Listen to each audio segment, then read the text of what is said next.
Planet Water Podcast.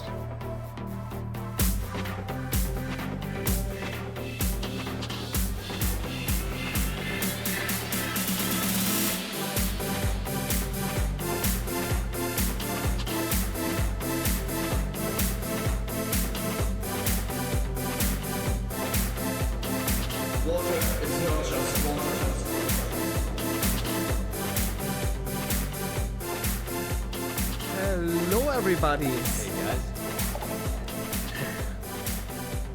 Jesus, episode 3 already. We are on a run here, Chance. Huh? What do you think? It's awesome, man. Let's keep it going. It's funny, huh?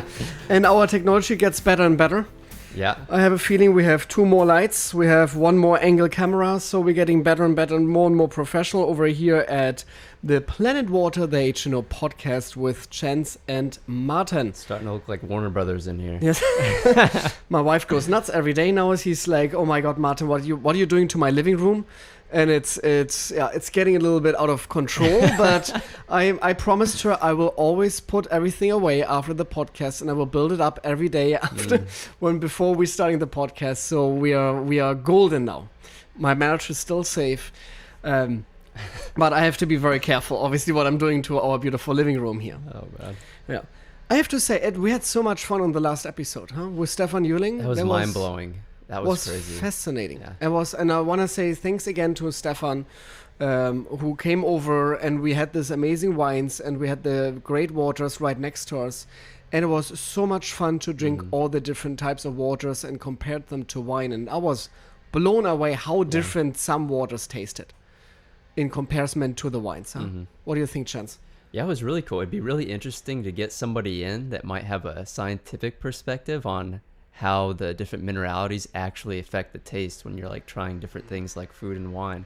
But yeah, it was crazy that like the skill to like enhance the flavor of that Pinot Gris, like it enhanced that caramel taste, it was crazy. Like I had no idea that would do something like that. Yes, I completely agree with you. It was fascinating for me as well. But here again, we want to showcase a little bit of pictures of people who showed us stuff. And we received, again, a lot of emails. And please, again, guys, when people sending us stuff over, please do so at planetwaterpodcast@gmail.com.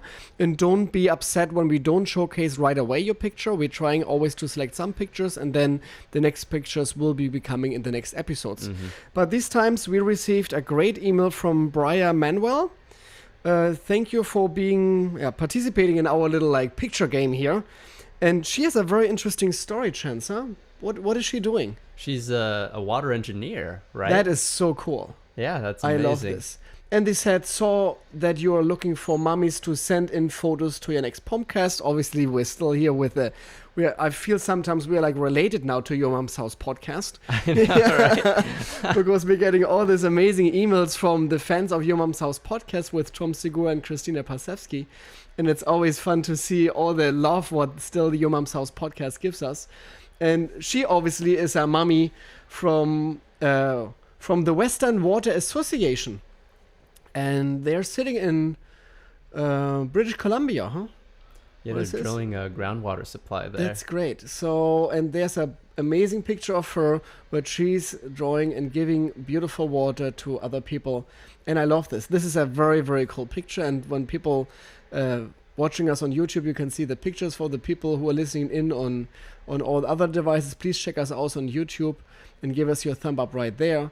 So thanks again, Briar, for this amazing picture. Then we have a picture from Bill Patton. First of all, Martin, I just want to say my brother showed me your appearance on Your Mom's House podcast. I watched at least 4 or 5 times, and it's absolutely changed how I look at water and hydration. I didn't want your segment to end. Thank you. And then they sent us a very, very cool picture of them both drinking Perrier and Pellegrino from the proper glassware. This is great. I love that picture, guys. This is amazing. They actually have a glass company that they've already founded, right? Do they have a link to that?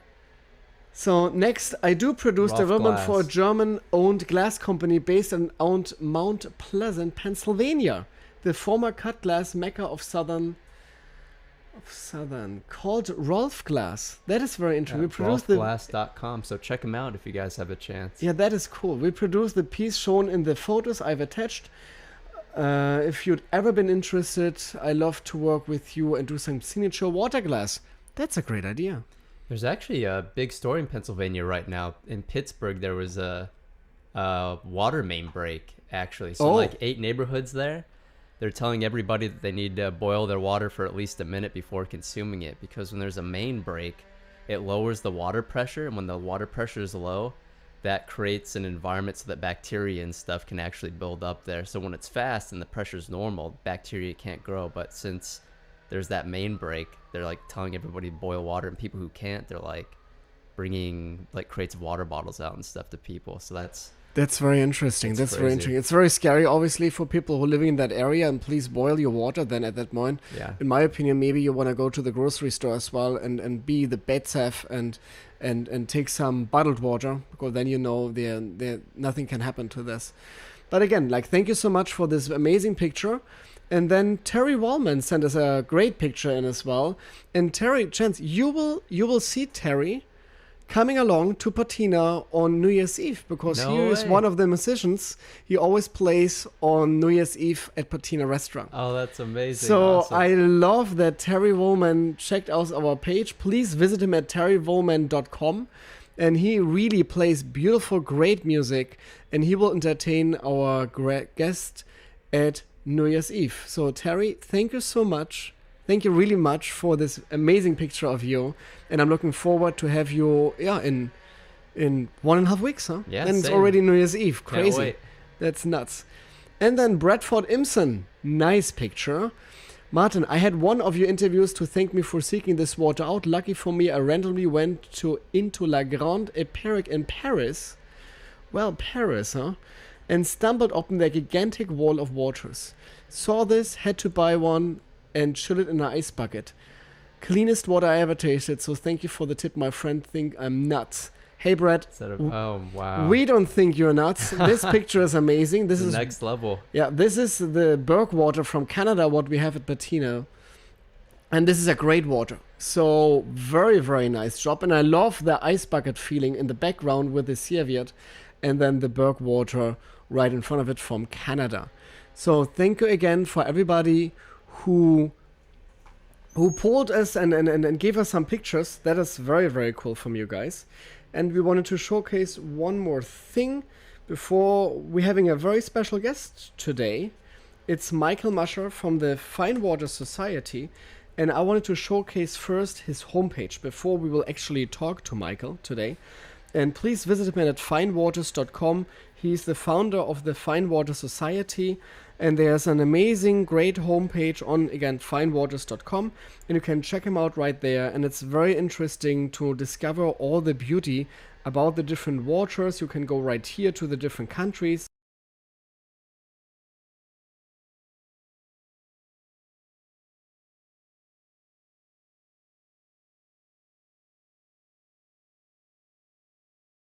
Let's go, for example, to Germany, where I'm coming from.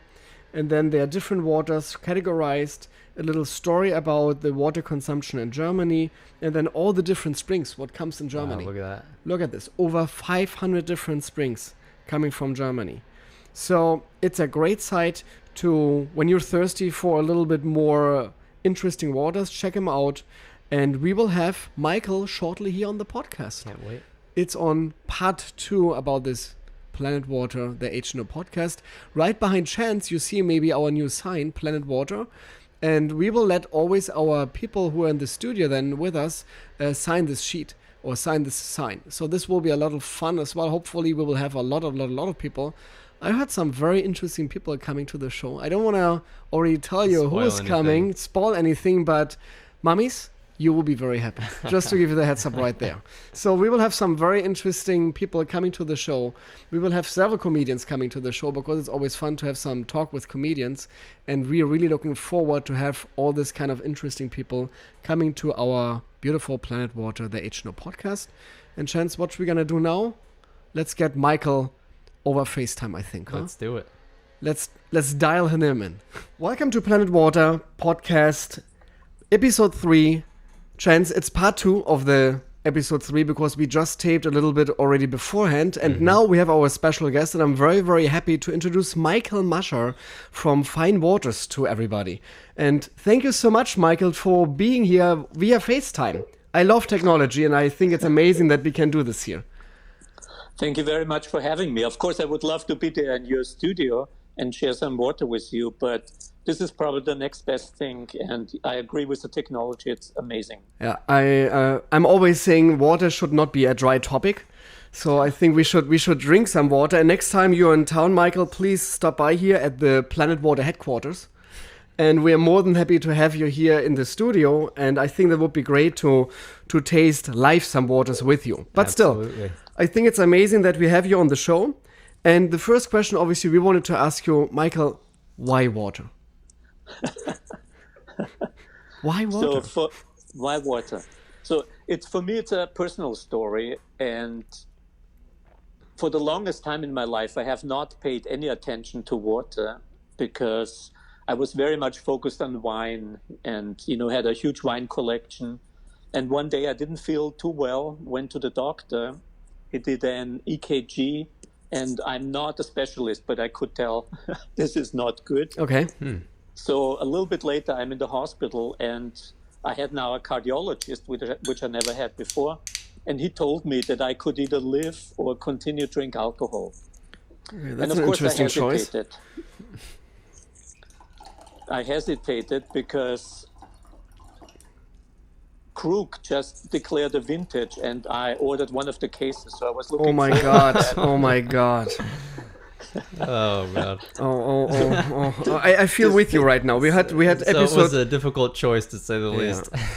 Michael, we had episode 2 just taped with Stefan Jüling, and we tasted all these amazing white wines and red wines from Germany, and I was blown away how different the tastes were between the wines, and obviously in comparison to water. So I totally feel you that this is a hard task to do in your life. It's definitely a changing subject, huh? Yeah, but the way I see it now, it's only hard if you have a choice. If you don't have a choice, it's not very hard because you need to do the right thing. So it was hard, but it was also not hard. But what it allowed me to do is, and we're drinking wine not to get drunk. There are much better ways. There's the vodka in the freezer for that. But we enjoy discovering new things. We enjoy sharing with friends and all this Epicurean context. And now this wine bottle was removed from my table, and I looked at the other bottle on the table, which is, of course, a bottle of water. And I was thinking, man, can we apply my curiosity now to the water instead of the wine? And that opened up a completely new world for me in 2002. I love this. So it was in 2002. 2002. So what happened from that point? So you understand, okay, you said to yourself, okay, there is no more wine for me. I want now obviously discover the beauty of water. Did you already knew water had so much different taste profiles, or you were just surprised suddenly because you were forced to introduce yourself to water? Yeah, I would love to say I always deeply cared about water, but I did not. So the wine and the much larger set of data points for the wine totally overwhelmed my senses. And only once you removed the wine and the other spirits from my life, I started discovering the water. So for me, the whole thing started in 2002 with that discovery. And where were you living in 2002? You were in the States already? Because I think our listeners can hear right away. Obviously, I have an accent.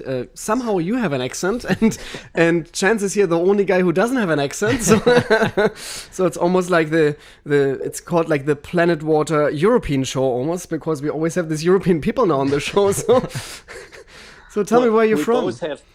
We both have the official accent of the bottled water industry, right, which is a German accent. Yeah.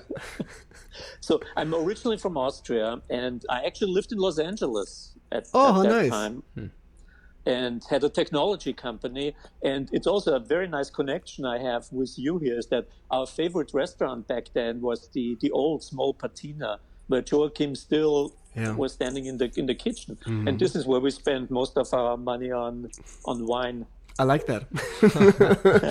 So in 2002, you discovered, obviously, okay, now I need to change my life and I want to drink more and more water. How was the availability even for different waters at that moment in 2002? Because I'm still struggling, and we're getting all the emails in every day for people like, please, Martin, let us know where we can buy all these amazing waters around the world. But it's very, very hard, I think, to get them. So in 2002, let me know, like, how difficult was it for you to actually find different waters? Yeah, it was really difficult, and the selection was much, much smaller. But very fortunate, we traveled many times to Europe, and at that moment you have access to a much, much wider variety. So having this European background and now having the recollection of how many waters you had available in Europe, dramatically helped with that. If I would have done this only in the US, I would have had a really very hard time. But the European connection really made it possible to access many waters from many different countries. And was this then the idea of what you had to understand? Like, okay, I want to have that access, what the European market has here in the States. Maybe I need to bring then the waters over to the States? Or how did you realize I need to do something a little bit more than just drinking water when you're in a restaurant? So I started Fine Waters, the website and this whole idea around the concept. And I was with friends in a restaurant, and it was actually patina, I have to say. And I could not drink wine. And all my friends were drinking wine. They all had the Riedel sommelier glasses. And I could only drink water. And my choice was still in sparkling. And I got one of those small blue tumblers that Patina was using back then. And then we toasted, and it made this horrible sound. Bonk. This very fine sommelier this bonk. Bonk. Yeah. And I felt like a child. I felt like I'm not participating in the Epicurean experience because of my handicap with having this ugly glass and no choice. Yeah, you feel excluded almost. Excluded, exactly. So what I wanted to do is very selfishly get all the restaurants where I want to go to have a water menu and some nice glasses so I can enjoy going out with people that drink wine and have the same experience. So very selfish if you think about it. But I think, and it's a nice way to say it, it's selfish because, and it really fits, I think, the topic. Because first, maybe it was the same for me as a water sommelier. I was very selfish as a child to realize the water has taste and discovered all the different tap waters in Europe on vacation time. And that was very selfish for me because I didn't care if my parents cared about it. For me, it was like I was blown away about it and I loved it. And then at one point, the guest came up to me in my restaurant and said, "Hey, Martin, why you don't have a water menu? Because water has taste." And I totally agreed with him, and that's the reason I created the water menus, because I wanted then to give back my fascination about water to other people. So it started as a selfish project for me as well, a little bit earlier in my life, but I totally understand what you're coming from, Michael. So tell me a little bit about the Fine Water Society, because a lot of people maybe are not familiar with this. Obviously, I'm very familiar with this because I'm part of this, and I eager everybody to look up the homepage, finewaters.com, to check it out, and we will blow it up on our screen here as well at one point, because it's really fascinating, and you can discover so much what you can see about the topic of water. And Michael, I have to thank you, or I cannot even thank you enough every day what you're doing for the water industry here in the States and even in the whole world. So tell us a little bit about the Fine Water Society. So I'm very fortunate because I'm in touch with many, many small, very passionate brands from around the world. And the keyword here is small. Those are people that not think in spreadsheets, market shares, and just making money. They're thinking on sharing something they have, which is their source with people. And those people live in remote places from Greenland to Patagonia, in Europe, in the US, in China for that matter. But they're all very small. So what we've tried to do with Fine Waters and the Fine Water Society, give the small brands a forum, a hub, where they can showcase their waters to a much larger audience. You talked about how difficult it was to get the waters, and still is. For the small brands, it's almost impossible to get visibility. And the Fine Water Society allows all the small little brands to get together and stand up to the big multinationals that really have completely overtaken the bottled water in the restaurants, and your choice is still in sparkling. So the Fine Water Society is the antidote to still in sparkling in the restaurant. I love this. We said this several times on the podcast already, and I said it to Chance. It's like, I hate this when I'm going to a restaurant and the server comes to me and first of all, the worst thing is obviously in Los Angeles when they're pouring you right away tap water with ice and lemon. That's for me already I'm already having the first heart attack right there. And we're always saying to the server, please, we do not drink tap water. And they're looking at us like we are aliens.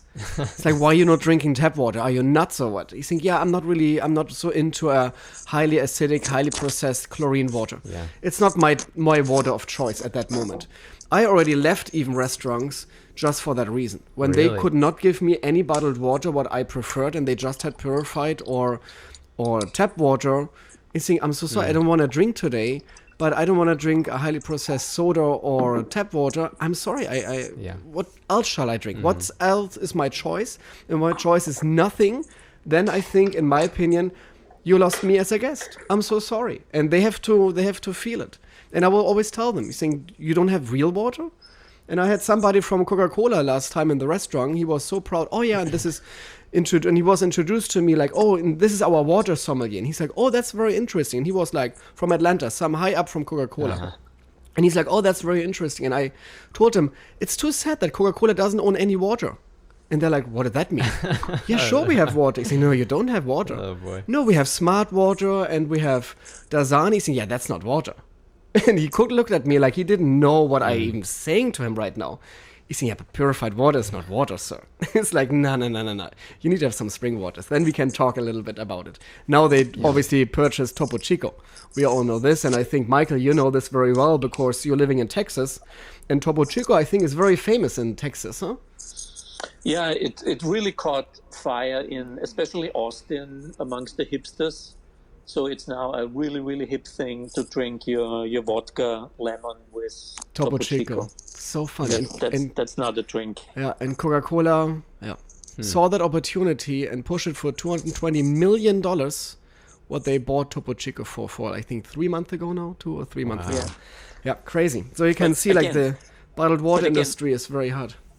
Yeah, but again, you see that Coca-Cola doesn't provide any leadership. They just come in with marketing muscles because the trend of Topo Chico was established, 3-4 years ago. They started very small, had very, passionate people that pushed and a good product with a good idea. But when Coca-Cola came in, they came in at the tip of the market. So again, no innovation with the big guys. The innovation is with the small guys. Sure. And then the big guys coming in.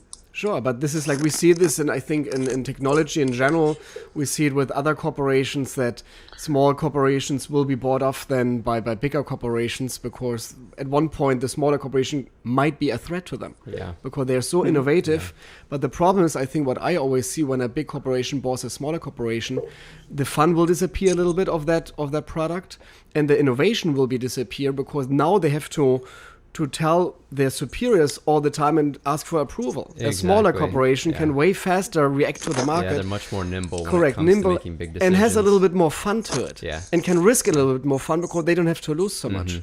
And this is always what scares me. It's also not designed by committee where you have 12 different committees designing something. I'm talking to the brand owners of a small brand, and you talk to Jan Bender from his skills, and he makes the final decision. Yes. And that's quick. Correct. So yes, much more nimble, and that's why I have so much fun working with the small brands, and that's why it's for me sometimes very difficult, and maybe for you as well, to work with the big brands, because with Nestle and those guys, you talk to the representatives. They're nice people, but they don't care about the product. For them, it's spreadsheets and market share and profit margins. And I completely agree with you, Michael. And the biggest problem sometimes is to let them understand. You think, okay, I think this and this might be a good product, but the problem is, sir, I cannot purchase 20,000 cases per year because I have a water menu and I want to treat every single brand what I have on this water menu equally, and I want to give every single water a choice on that water menu, so I will not push any waters. That's for me not interesting. That's the whole concept is over when I would just sell this one brand or the other brand. That's the whole idea about the water menu, to give selections, to give options to your guests, and this is the beauty about it. So Michael, you said 2002 you had this selfish idea of stopping drinking alcohol to survive on this beautiful planet what we have. When did you start Fine Waters? When was that? It was in 2002, a couple of months later. I had to do something. It was a couple of months later. And then, as you can imagine, for the next 4 or 5 years, I didn't do any podcasts, interviews, or media appearances because, I was really far, far out there. And most people, when they heard about it through the website, mostly ridiculed the idea of water could be considered as wine. So it took a very, very long time. It was very frustrating at the beginning. And when you talk to journalists, all they wanted to do is prove that water has no taste, water is all the same. And I think you had this at the beginning too, when they tried to set you up with, making a mistake and not tasting the right thing and trying to give you toilet water and all those kind of stupid things. But you're absolutely right. But I think it's amazing what happened in the last 4 or 5 years now here, especially in America, because the European market was always eager to drink different waters.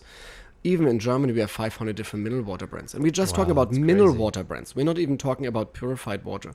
And I was just recently in Germany in September, and I went to the grocery store, to just a regular grocery store, in the aisle there, and they had, I think, 25 different mineral waters from around Germany, just German brands. Then they had a couple of international brands, and then purified water, not even one purified water. The only purified water what I actually know in Germany is Bon Aqua. And Bon Aqua is owned by Coca-Cola. And you can buy it in some stores, but it's mostly obviously on the fountains, like on the Coca-Cola fountains. Why do you think there's that large difference between Europe and the US as far as naturally occurring water selection? Michael, you want to take that question? I think it's a very deep question, and maybe it justifies another podcast. But I think the root lies in the fact that in Europe, people engage with their food, they enjoy food.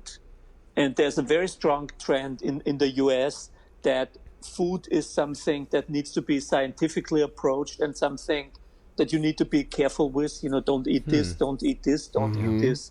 So this whole idea of having purified water or distilled water, I mean, there are some brands that distill the water for you and sell it to you. Then you go to the supermarket, you buy distilled water, and you take your mineral supplement pill and follow it down with the distilled water. This is so nuts. This is somewhat similar. So for refined grains like white flour and stuff, people wonder why they're enriched. Well, back in the day, it was whole grain breads were more common because processed white breads were much harder to make, but then they had different mills that were able to do it efficiently, and you produce this white flour that tastes better, it's easier to cook and consume, and it lasts forever.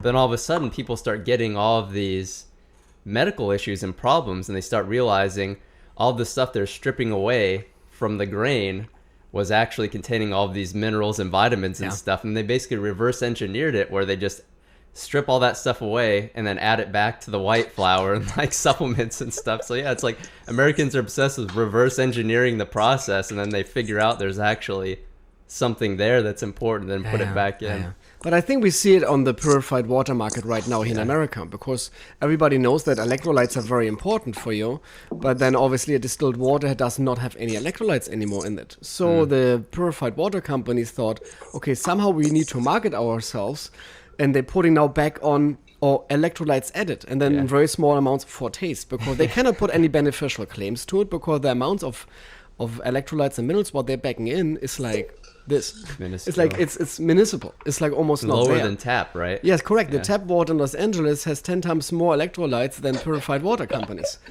provides. And this is the crazy thing. And I just did a post on Instagram where I said this again, and it has clicked 1,600 times already in my Instagram story, where I said, like, guys, purified water is nothing else than the fast food of beverages.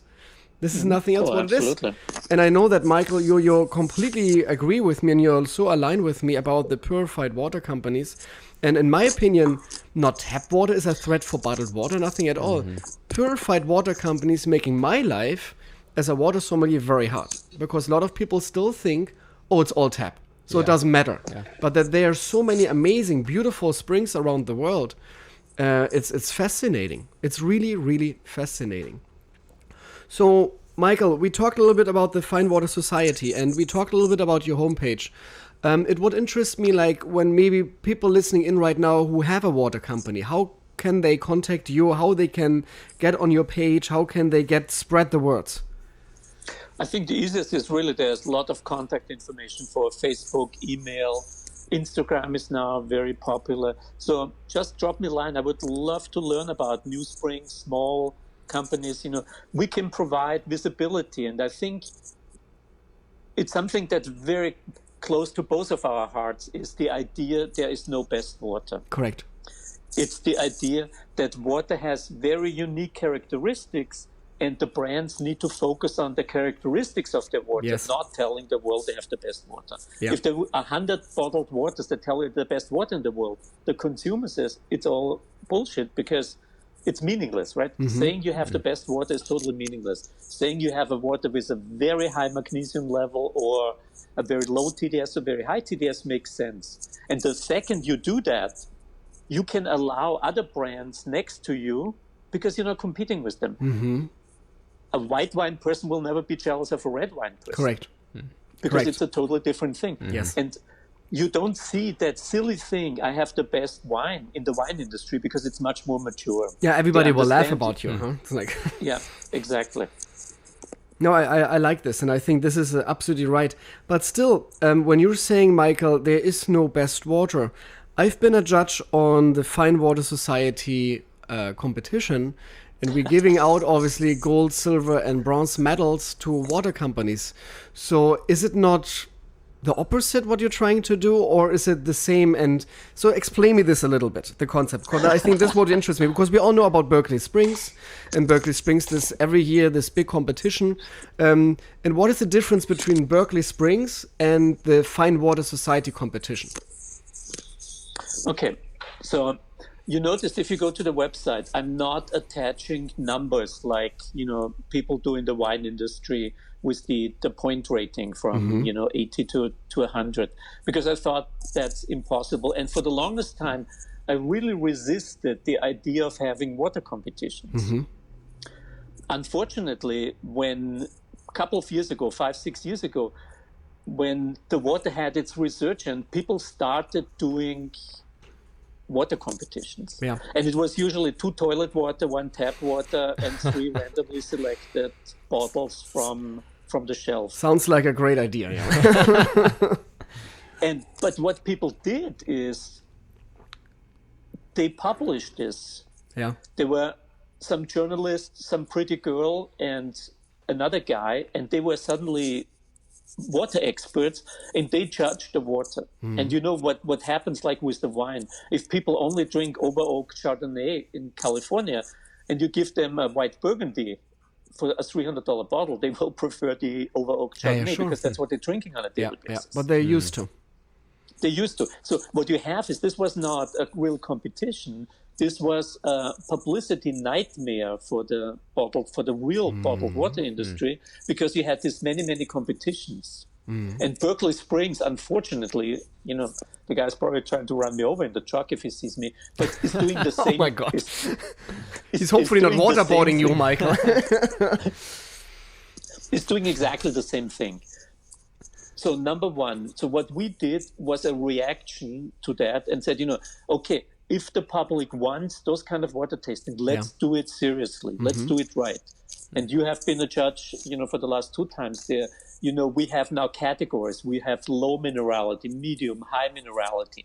We have sparkling. We have naturally carbonated waters. So we have many different categories. So which would be akin to, let's say, you have a Syrah tasting in the wine industry, and you would never have a wine tasting where you have every red wine ever available in one place or bought at a supermarket. Yeah. So we're trying to do that. So I know there's a little bit of best water, not best water, but in general, I think it's a reaction towards market forces, and it's a really nice way of getting the industry together, getting visibility.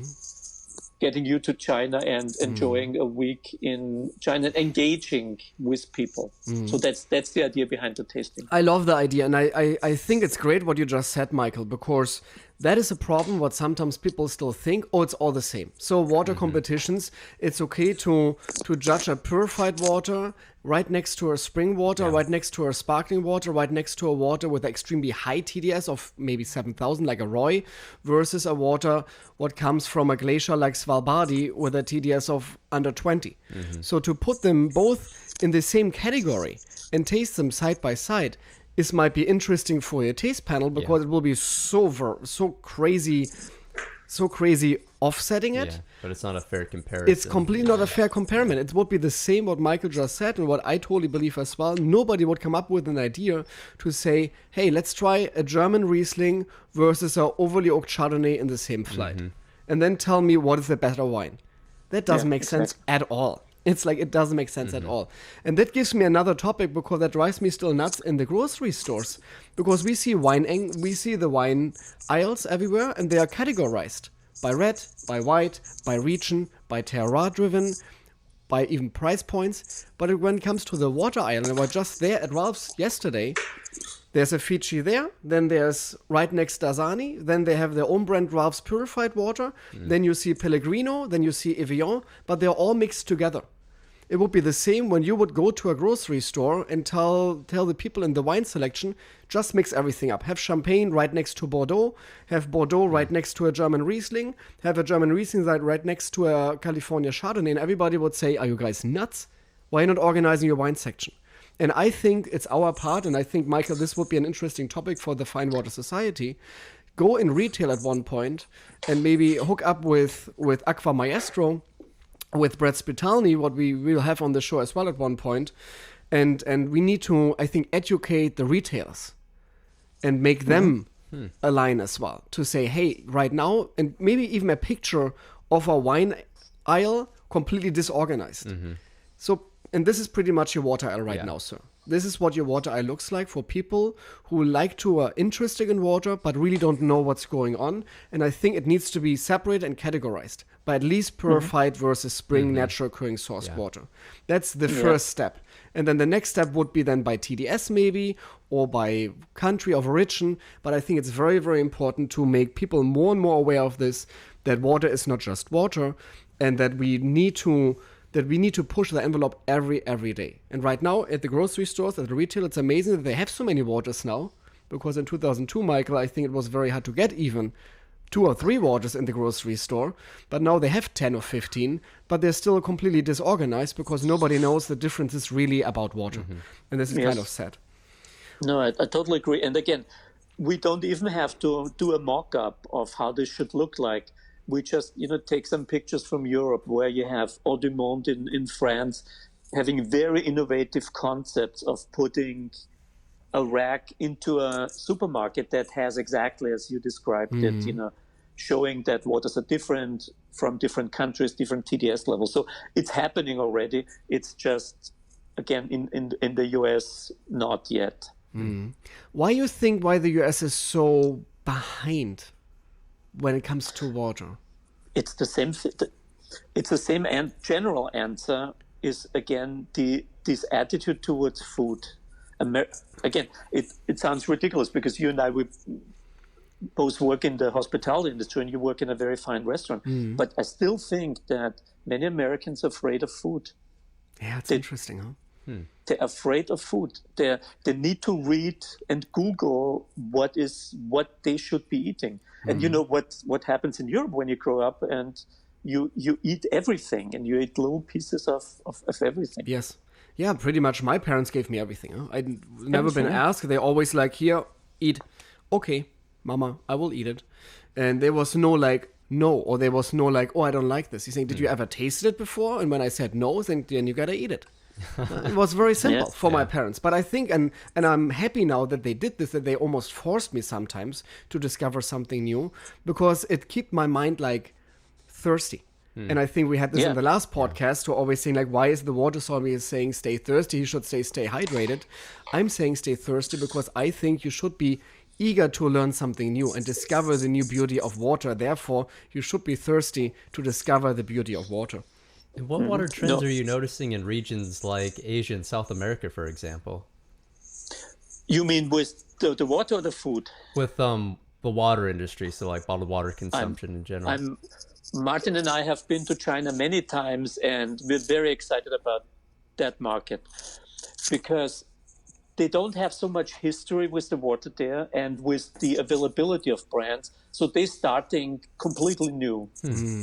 And they're very excited. And in Asia, you have a very strong food culture. Really, people deeply care about the food. I have my business partner there, and his mother is about 80 years old. And I went shopping with her. I mean, it's an unbelievable experience. There's a big fish tank, and she touches every single mussel there. She pokes the squid.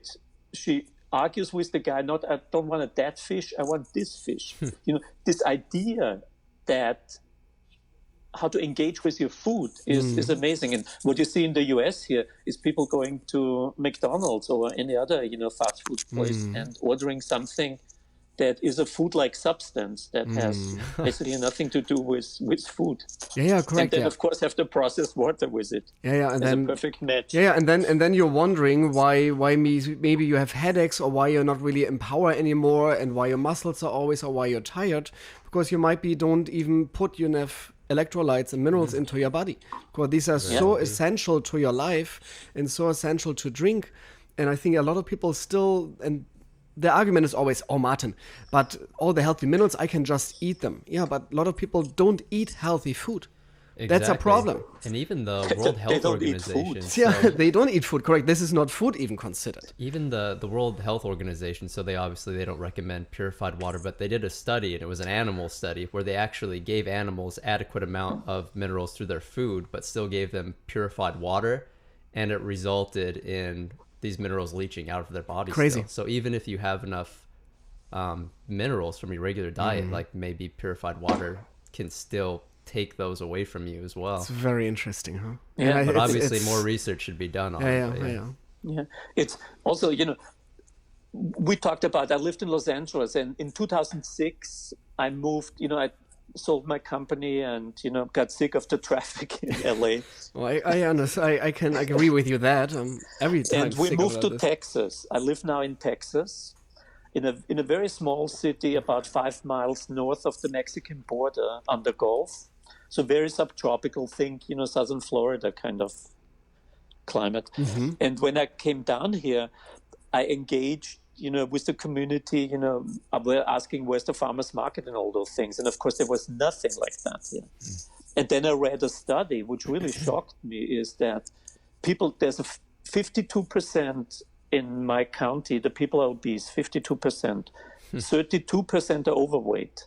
And we have children that are obese and malnourished. I know, it's and that's crazy Can you paradox. imagine that thing?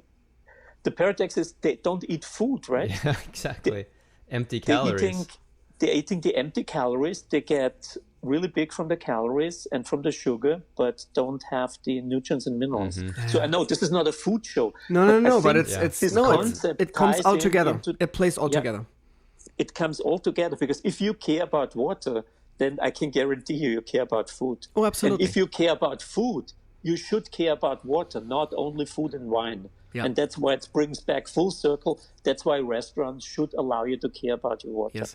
We talked about this in the last episode, in episode 2, about the 3-leg concept, what I introduced, that when you have a chair and there are 3 legs on it, it will not wobbling. And you cannot fall down with that chair because it's stable.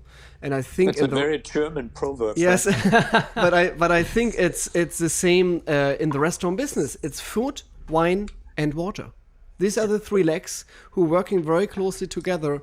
And we will have on the future podcast as well our master chef on, and we will introduce different foods and different waters to see what is their angle. And I think it would be very, very interesting to talk to a master chef and talk about his importance of boiling water or even interacting with water and see his reaction to the different types of water. And we saw it on the last episode with the wine sommelier with Stefan, how amazed he was too. It was crazy. Yeah. How changed was. Just for our listeners, there might be some restaurants listening to say, I cannot afford this. How can I make money with the water? Just in 1 minute, tell them what the percentage of revenue increase was when you introduced the water menu to Ray and Starks. 400%.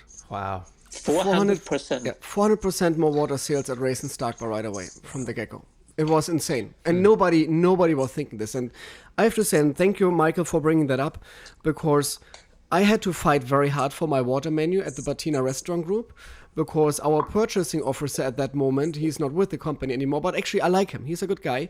But he said, Martin, trust me, I live in America since I was born. I'm American.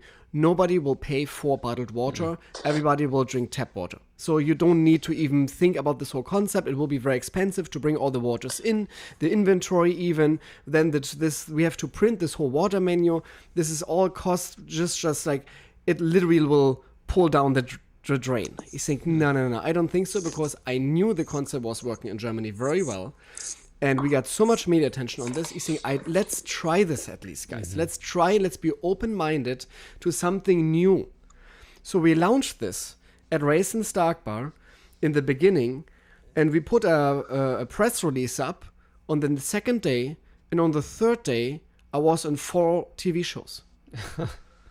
And I had no clue what's going on. Wow. Because for me, it was like, I created a water menu before, exactly. And it's not really a big deal for me, because I just want to give a healthy option to my guest.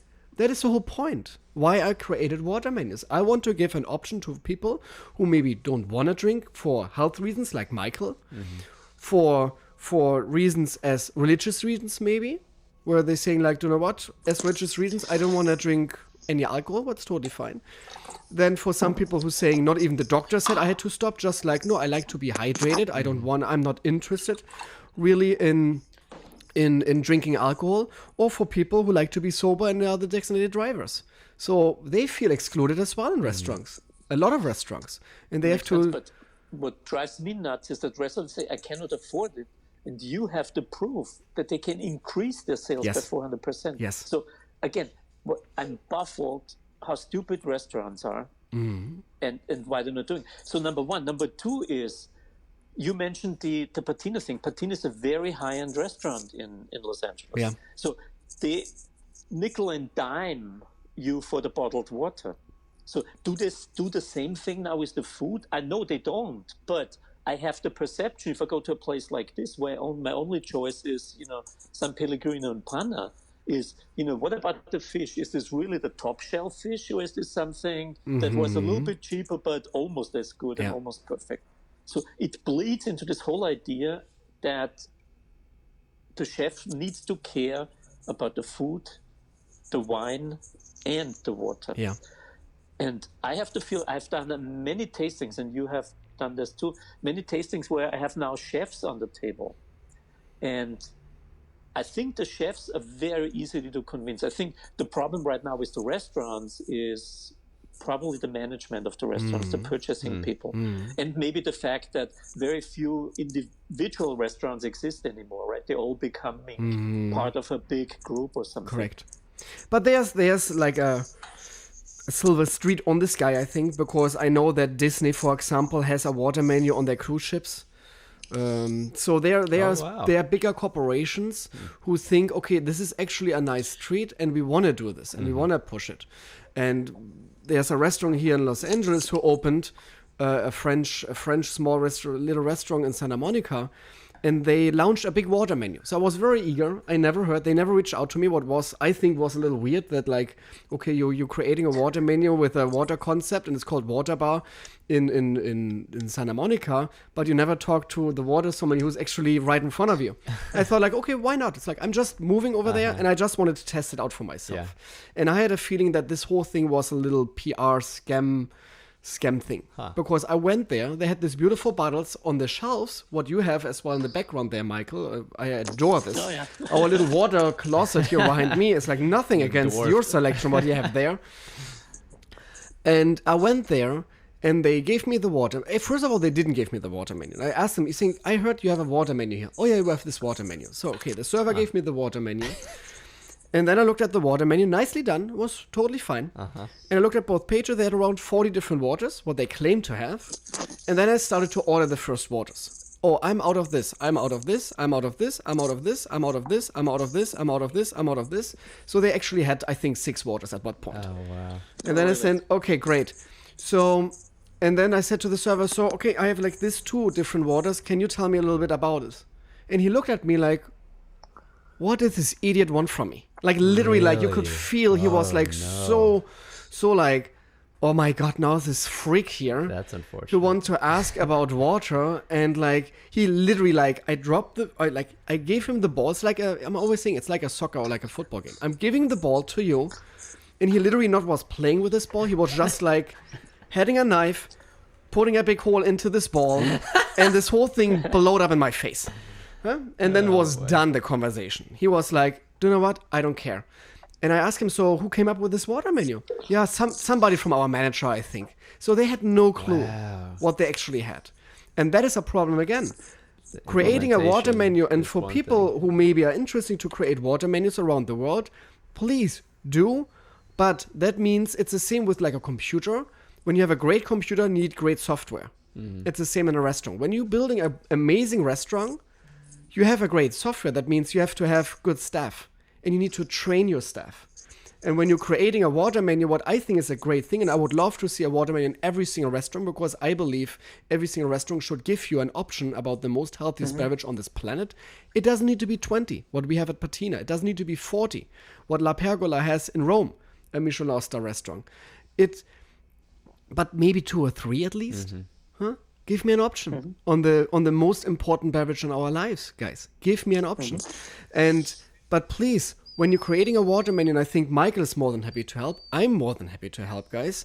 But please reach out to us, and then we will talk about it, and we can train your people. And that is the biggest important, because when you don't train your staff, it will not work, the concept.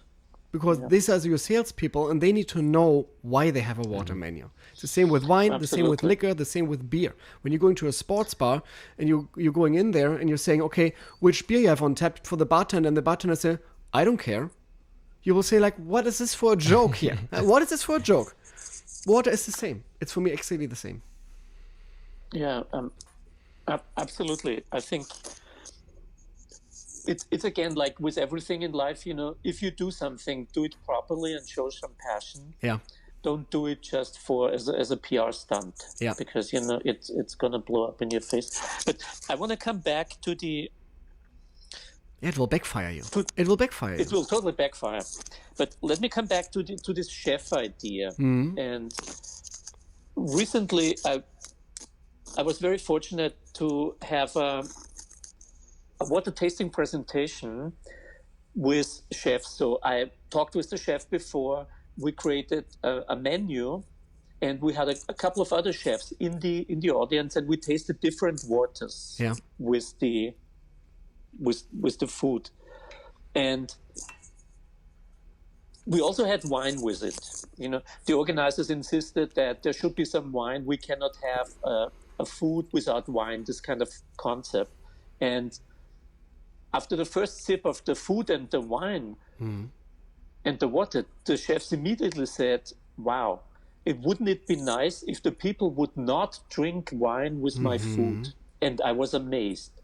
Because what they said is, the wine is nice and all the good thing, but if you consider it, it still distracts a little bit or sometimes a lot from the food. Oh, absolutely. Yeah. Absolutely. And I had this epiphany because we all know Peter Svenningsen, the chocolate maker. Yes. And it's a fantastic story. And I realized he's doing the same thing. So for your listeners, chocolate is usually made with milk and cream.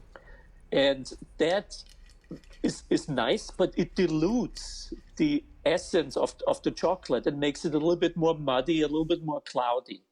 And he developed a very unique technique to use water, actually high-end premium waters, different waters, to make chocolate. Yeah. And Instead you eat some of his milk piece and of the cream. Oh wow. Yeah. And you eat a piece of his chocolate and you taste the chocolate. Yeah. There's not this cloud of cream that covers the chocolate. And when the chef told me he would love to have his audience taste the food without the wine, I was thinking maybe in some instances it would be nice to have a water pairing designed by the chef to really focus on the food. And the water allows that instead of being a little bit clouded with the wine around it. So I think that would be a fantastic concept for a chef. Yeah. No, it's great. And going back to Peter Svenningsen, he's now a very close friend. And I was with Jan Bender in Copenhagen. So Jan Bender, the owner of Riese, in September. And we visit Sven. Right, yeah.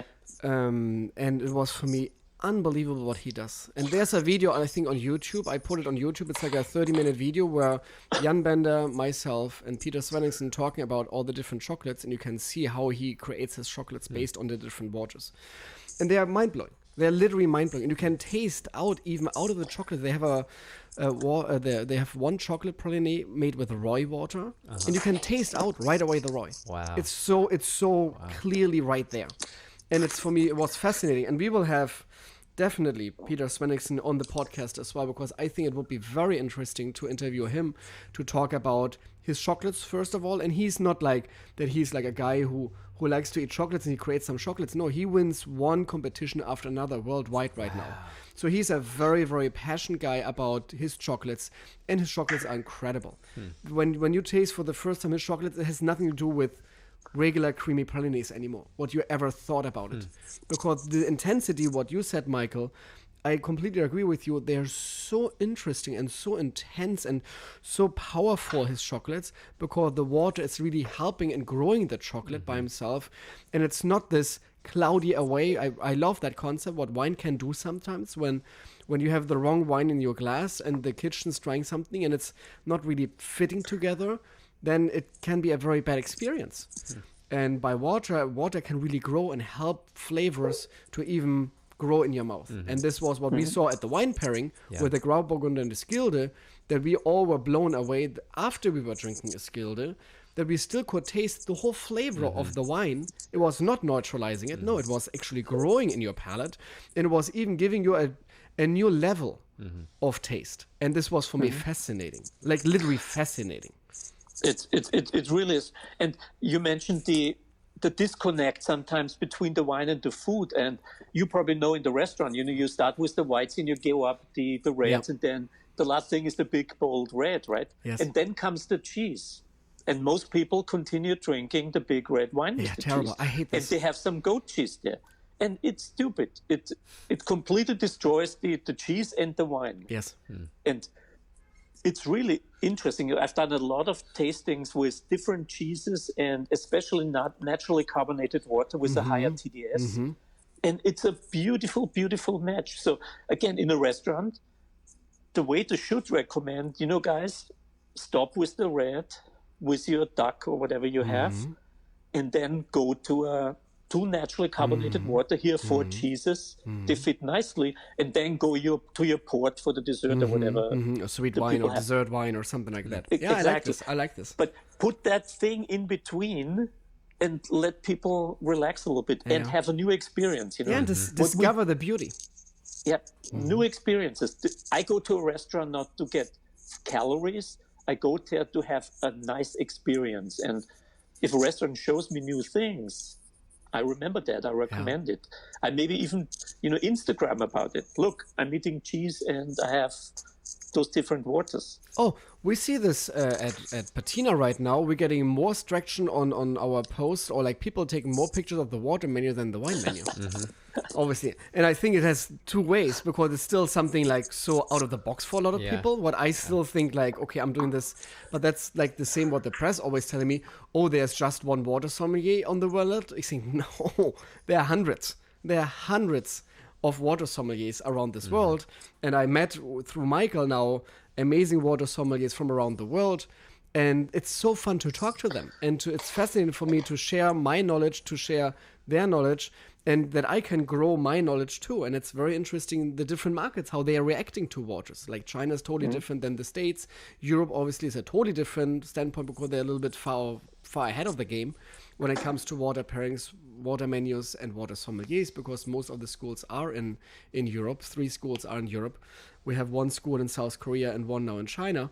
And hopefully Michael and I, because we're getting more and more interview requests for, Martin, how can I become a water sommelier? And I think, Michael, we really need to start to build a certification program here in the States for people who are very interested in it. And I think, why not doing this with the Fine Water Society, because this is already a reliable and amazing organization where people have a lot of knowledge. And the big thing, what divides us from other maybe organizations when it becomes to the bottled water industry, we are not really connected to any like big corporations. So we're pretty much we are still the small guys, and we can adjust to the market very fast. And I like this. But sometimes the small guys win. I just want to add one thing when you said that people Instagram more about the water than the wine.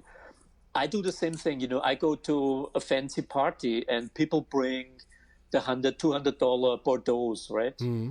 And I bring a bottle of Svalbard iceberg water. I tell people this is iceberg, 5,000 years old, and just was harvested, came here. Yeah. And no one talks about the $200 Bordeaux. No. Right?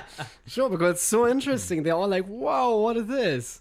What is this? And they want to have the bottle. Can I take the bottle home? And all those kind of things. Yeah. So I think we're starting to see that, but I think some brands and some people in the industry are still timid. They still think it's just water. Even so they have a good water, they don't feel comfortable of going out there and saying, guys, this is much cooler than the other thing. Look what this storytelling around the water. Correct. And you're in Los Angeles, and I've been criticized harshly for it, but I love bling. I love bling. I love it. I love the idea of bling. And in my former life, I'm an anthropologist, and I'm thinking there's some archaeology going on in 20,000 years, and they find a bottle of bling, and they try to connect it. Which area of the world could that have probably developed? Yeah. And it would only take them 2 minutes to figure out it's either Miami Beach or Los Angeles, right? So for people who may be not familiar with bling comes from Tennessee, and it has beautiful Swarovski crystals on the bottle. I had it at my restaurant in Germany, and I have to say I sold it mostly to Russian guests.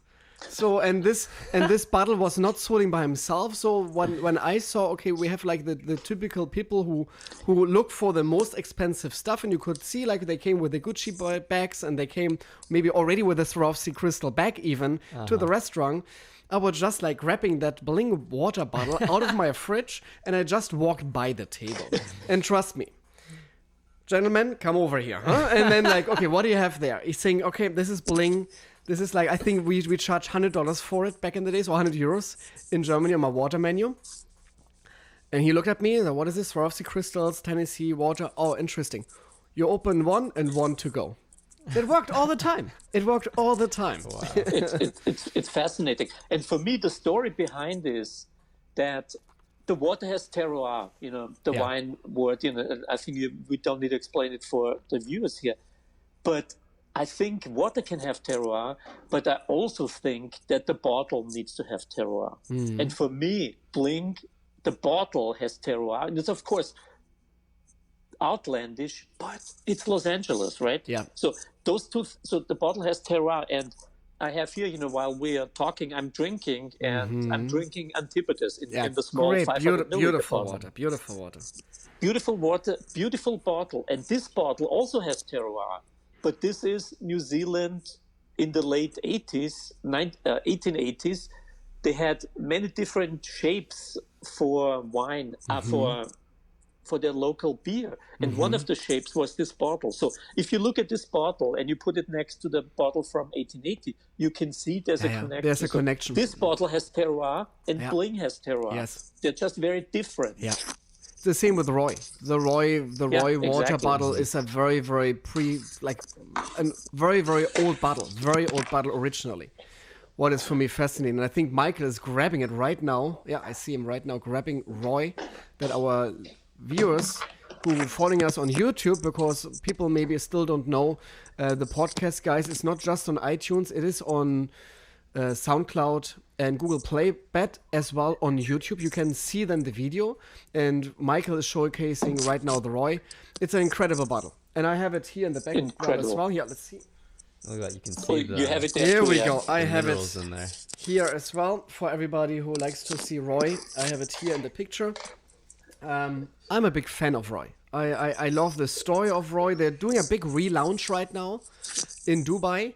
And we will definitely connect to the Roy people, because I think we should revisit Roy at one point, and we would love to have the people behind Roy here on the show too. No, and I've been to the source there. It's really, really fascinating, because it's a very, very old spa town. Yeah.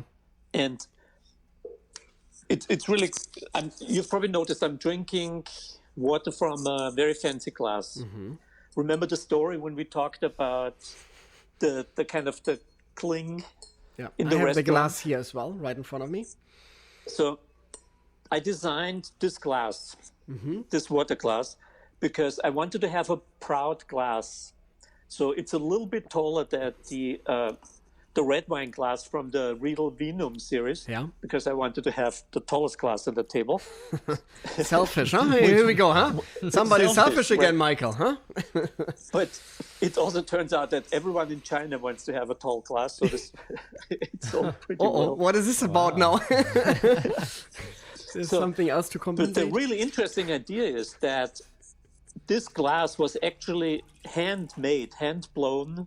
It's very expensive. It costs about $80 a glass. Oh my God! I will hand wash it now every day.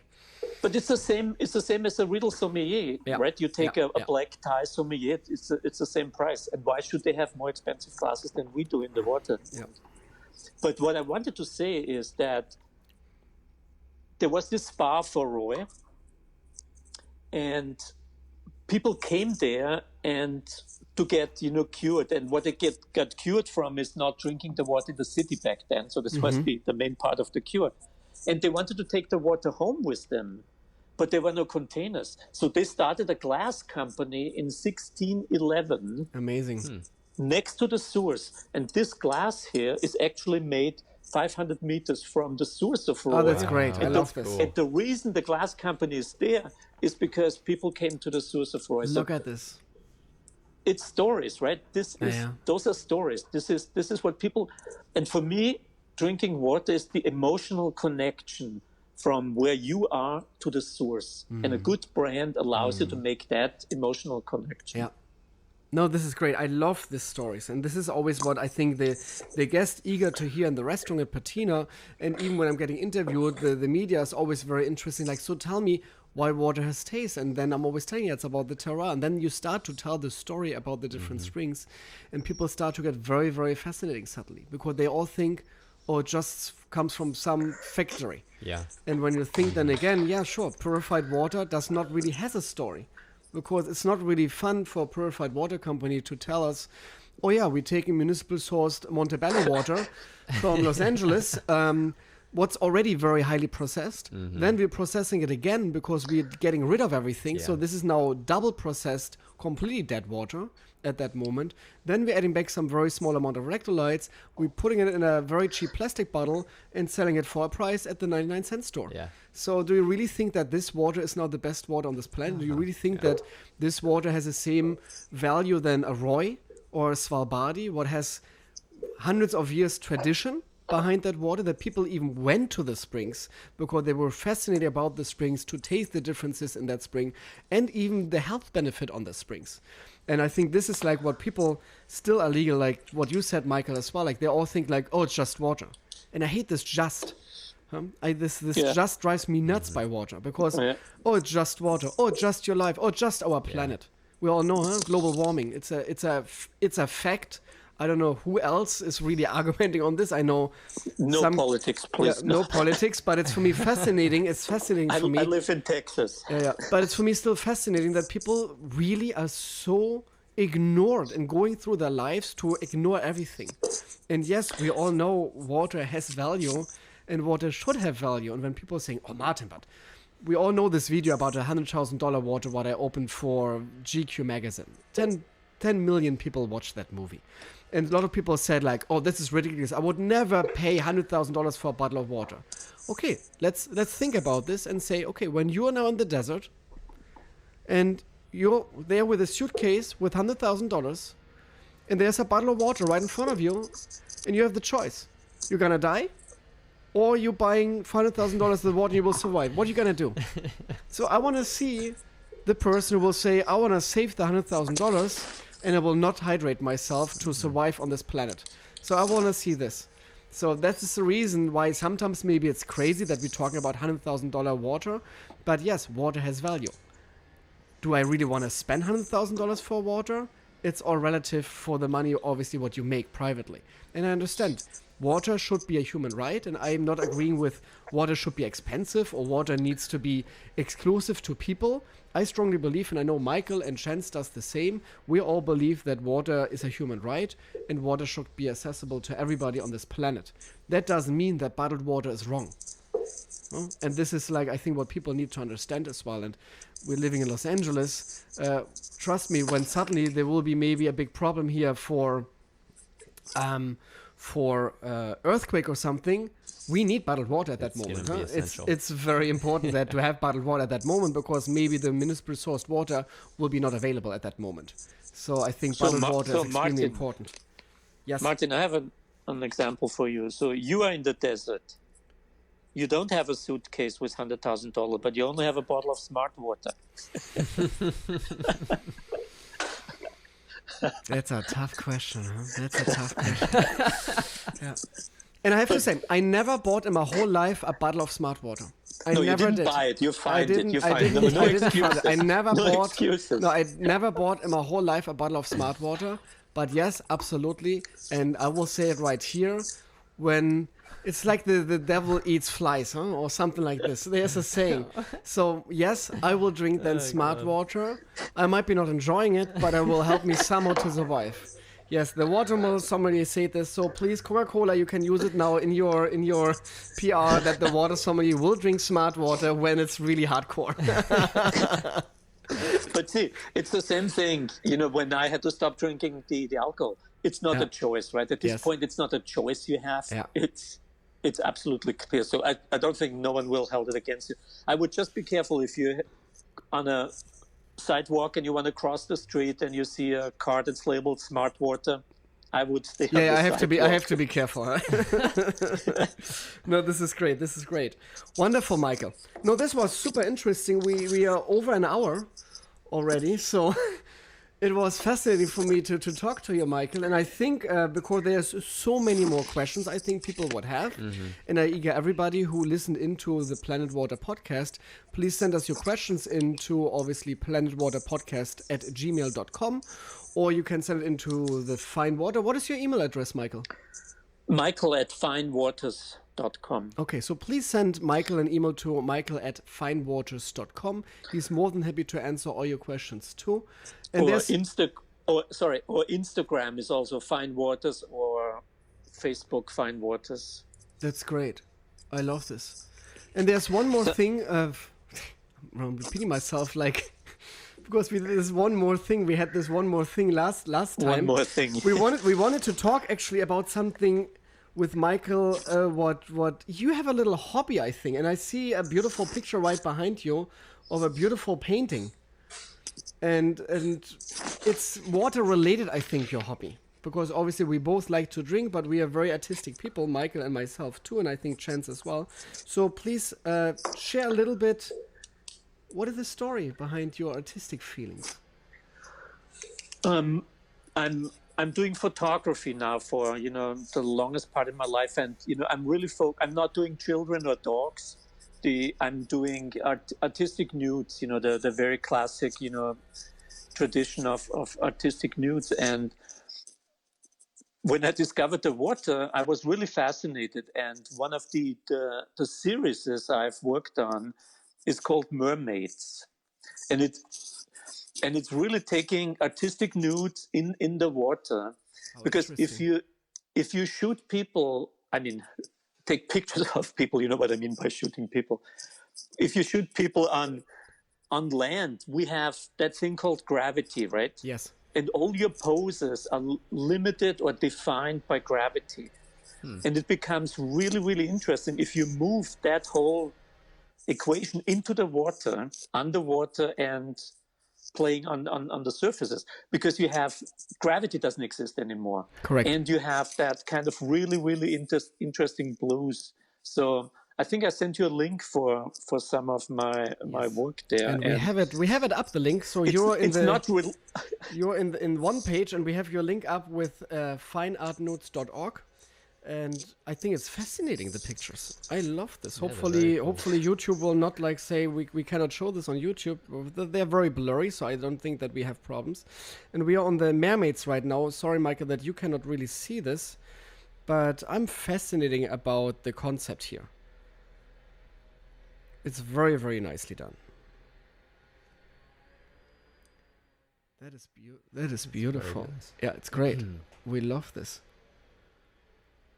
So I think, Michael, we need to have you back on the show. And I think the FaceTime just stopped with Michael. I'm so sorry. Sometimes the technology obviously doesn't hold up. We're trying to... Yeah. So Michael is gone. I'm so sorry. We wanted to say goodbye to him as well, but we're saying it right here now on the podcast. Thank you so much, Michael, for being here on the show. FaceTime just stopped for a second, so Michael is gone, but we're showcasing the beautiful Michael Mascha, fineartnudes.org as well. Homepage right now on our screen. You should check him out at finewaterscom. And obviously, Chance, we both having little technical issues again because because our lights went out here in the studio. It's I don't know what happened. Hopefully the cameras will made it, but the lights are out again. It's always nice to have everybody here at the Planet Water podcast. And I think to the end, what we're always doing, we need to say our little goodbye song. Thanks again for everybody to listening in to Chance and myself. See you in episode 4. Have a good one, guys. Thank you, guys, and stay thirsty.